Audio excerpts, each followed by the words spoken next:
These were sent to me by Small Arms Supply Co. And they are 3D printed 37mm trainer rounds. So they're completely made out of plastic and they come in 3 pieces. So you have the shell casing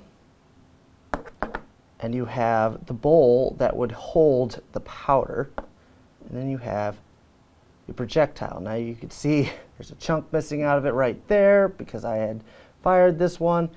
This isn't a clean example, but if you buy a kit from Small Arms Supply Co., these are the pieces that come with it. Now these use a shotgun primer that's put in the back of the casing, and then you put in this bowl that holds your powder, and then you put in only black powder. If you put in smokeless, you're gonna have a bad day. Then you put in your plastic projectile,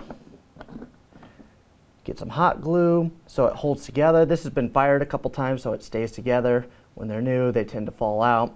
That way it all holds together when you're putting it in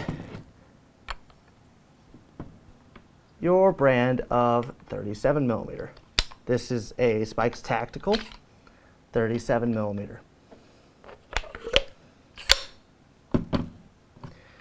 Now this thing was a lot of fun to shoot. And I learned a couple things about these rounds. So, first off, you gotta watch how hot you load them. You can fill up this whole bowl so that it's even, and I'm guessing it's probably around 60 plus grains of powder, and it will crack your shell casing. Nothing bad happened, but it was a one and done at 60 grains. And you just press it in. It's a tight fit, but it goes in like that, and there you go. You get your primer ready to go. You just, well, that's probably excessive.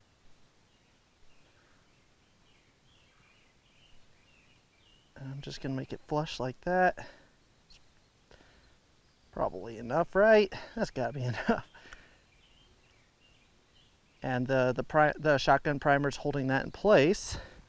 And you take your projectile and you put it right on top like this. Make sure there's a good seal. And now we're gonna use the hot glue gun.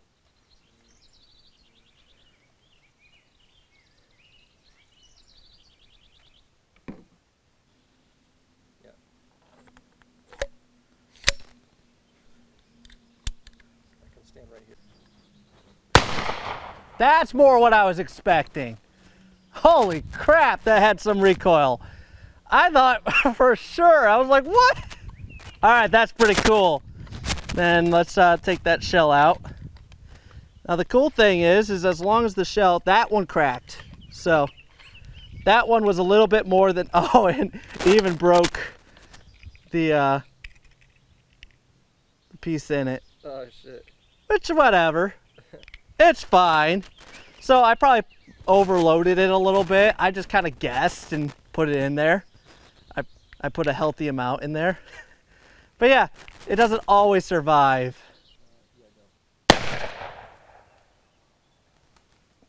I dialed it back to 50, it still cracked. Dialed it back to 40, it survived. So what I would say is we were consistently able to reuse shells that we put 25 to 30 grains in. Actually, this is the tried and true casing that I'd gone from 25 grains to 35 grains and then went up to 40. After 40 I stopped because I thought, you know what, 45 grains versus 50, you know, you're getting pretty close to when you're gonna break it, and I wanted to keep one of these casings because I broke 2 of the 3 that he sent me. I also lost all the projectiles. These things fly pretty fast, and surprisingly, I lost them in the berm. I was shooting them at a berm, and I think they burrowed their way inside. I could not find them afterwards. And your shell will be just fine. Yeah, it went to the left. Yeah, I saw it go kind of to the left.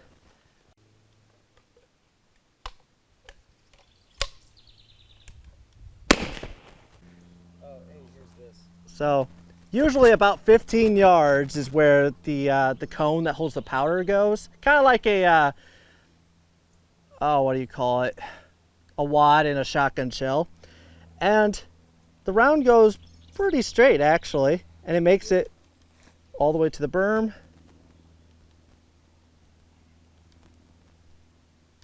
And if my camera will actually focus, because it wants to focus on the grass, there we go.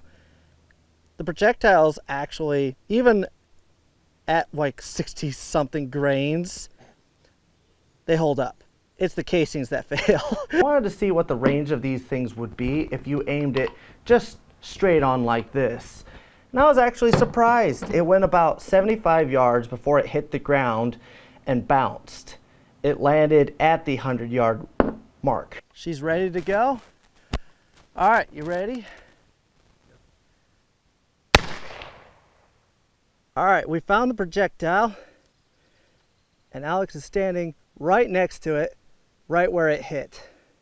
So approximately where Alex is standing is where it bounced.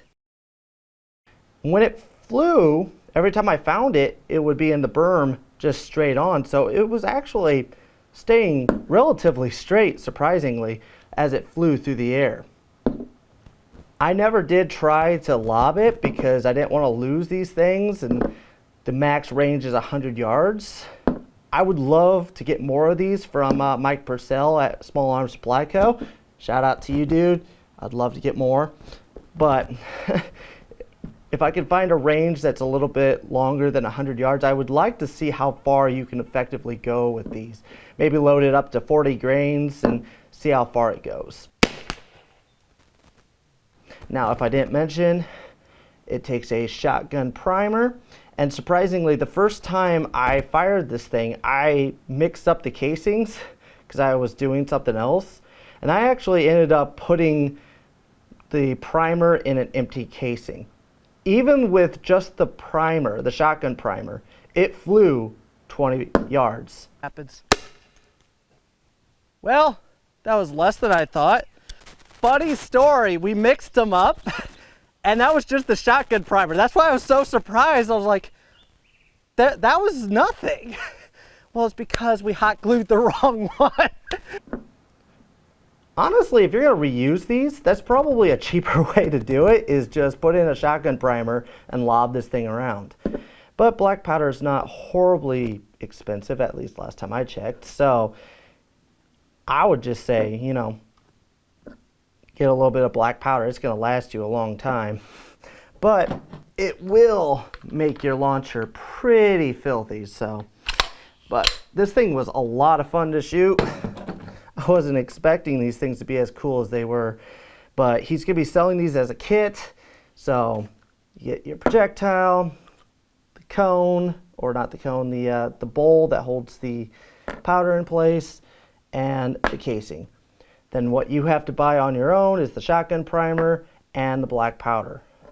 He does not send those with the kit, but I definitely recommend it. Do not shoot do not shoot smokeless powder out of these. Just, that could be potentially dangerous, and these launchers I don't think would be really rated for that. And the casings definitely aren't. So definitely keep it black powder and have fun with it. These things are a lot of fun to shoot.